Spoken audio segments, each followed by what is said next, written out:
আমাদের মিরপুরে একজন ব্যবসায়ী সে জানাতে অস্বীকার করে, সেজন্য তাকে মধ্যযুগীয় বর্বর কায়দায় পাথর মেরে তাকে হত্যা করা হয়।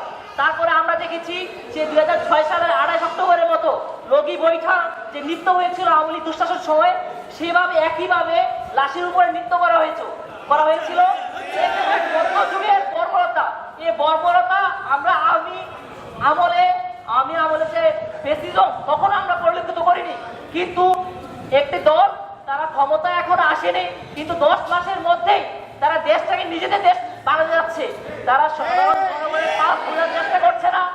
সাধারণ জনগণের পাস বোঝার চেষ্টা করছে না, মানুষ যে নতুন একটি বাংলাদেশ বিনির্মাণের স্বপ্ন নিয়ে আবু সাইদ মুক্তিযোদ্ধাদের রক্ত দিয়েছে, 2000 ছাত্র জনতা যে বুকে তাজা রক্ত যে ঢেলে দিয়েছে বাংলার জমিনে, কিন্তু তারা একে তোয়াক্কা না করে প্রতিনিয়ত জুলুম, নির্যাতন, নিপীড়ন চালিয়ে যাচ্ছে।